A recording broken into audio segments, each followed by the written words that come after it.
Have you ever tried to get close to someone right when they needed you the most, and instead of letting you in, they slowly started pushing you away?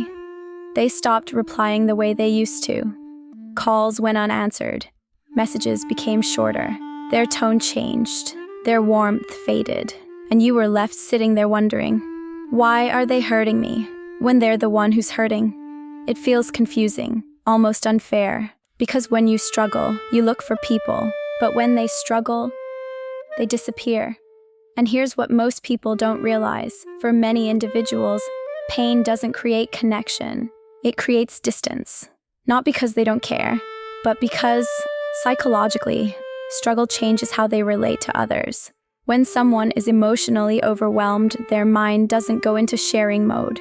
It goes into survival mode. And survival, for some people, looks like isolation. Struggle is heavy. It drains emotional energy in ways that are invisible from the outside.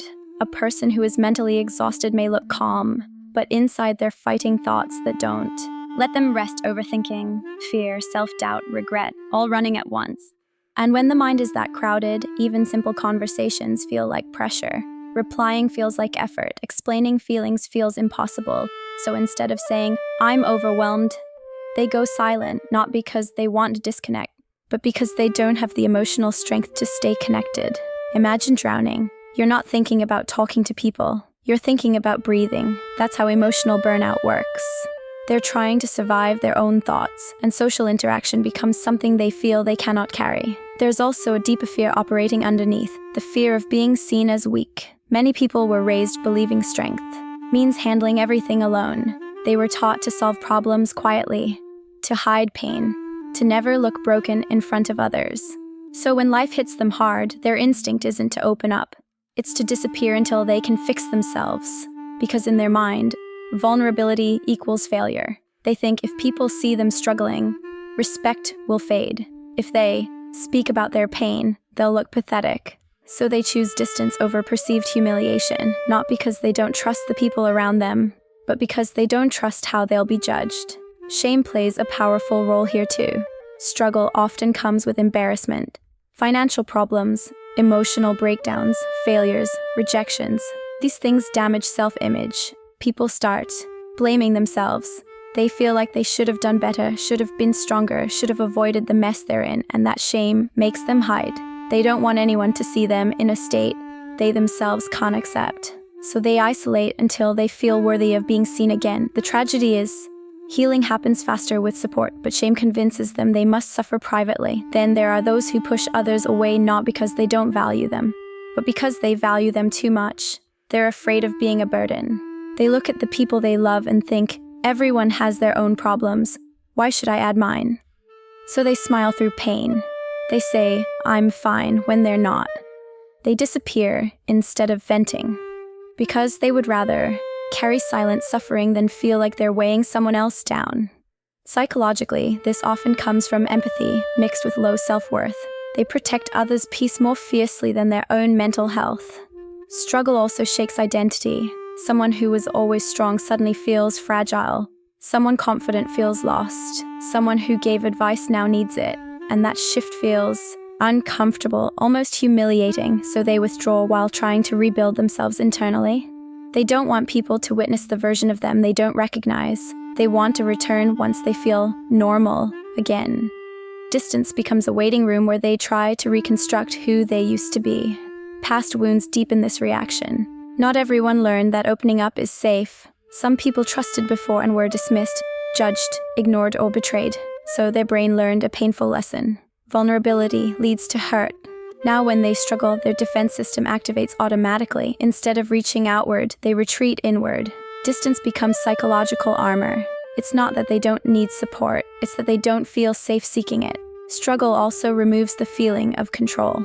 Life starts feeling unpredictable, unstable, overwhelming. And when people feel powerless, they search for anything they can control. Sometimes the only thing they feel they can manage is access. Who gets close, who doesn't. But pushing people away gives the illusion of stability. It becomes a boundary in a life that feels like it's collapsing. If they can't control their problems, at least they can control their emotional exposure. Another quiet reason is that many people simply don't know how to ask for help. They were never taught the language of vulnerability. Saying, "I'm not okay," feels unnatural. Admitting struggle feels foreign, so instead of expressing pain verbally, they express it behaviorally, through silence, distance, withdrawal. Their isolation becomes their unspoken signal, but because it's indirect, it's often misunderstood. People assume they want space, when deep down they want someone to stay without forcing them to talk. Pain doesn't always look like sadness, either. Sometimes it looks like irritation, short replies, cold behavior, defensive tone. Because anger feels safer than vulnerability, it feels stronger to push people away with attitude than risk breaking down emotionally. Psychologically, anger often functions as a shield protecting deeper hurt. If they seem distant or harsh while struggling, it's rarely about you. It's about the storm inside them. And perhaps the most heartbreaking truth is this: people who push others away while struggling often don't want to. There's an inner conflict happening. A part of them wants to reach out, to be understood, to not feel alone. But another part fears judgment, burdening others, or losing control. And most of the time, fear wins. So they isolate while secretly hoping someone will understand without needing an explanation. From the outside, their distance feels like rejection. From the inside, it feels like emotional paralysis. They overthink their own behavior. They feel guilty for disappearing. They wonder why they can't just talk normally. But the weight inside them makes even small interactions feel overwhelming. Isolation doesn't feel peaceful. It feels stuck, like being trapped in your own mind without knowing the exit. Ironically, the people who push others away during their darkest moments are often the ones who need connection the most. But not pressure, not interrogation, not forced conversations. What they need is quiet reassurance, presence without demand, support without expectation. They need to know someone is there, even if they're not ready to open up yet. Because safety rebuilds emotional bridges that pressure only breaks further. So if you ever find yourself on the receiving end of this distance, try not to take it personally. It's rarely rejection. It's protection. It's someone trying to manage pain the only way they know how. Sometimes the most powerful thing you can do isn't forcing them to talk. It's staying consistent, calm, and patient while you find their way back, because people don't always push others away because they don't care. Sometimes they do it because they're ashamed, because they're exhausted, because they're scared of being seen at their lowest, because they're fighting battles they don't know how to put into words. And behind emotional distance, there's often silent pain waiting to be understood. Sometimes healing doesn't begin with deep conversations. Sometimes it begins with simply knowing you weren't abandoned, even when you didn't know how to let anyone stay.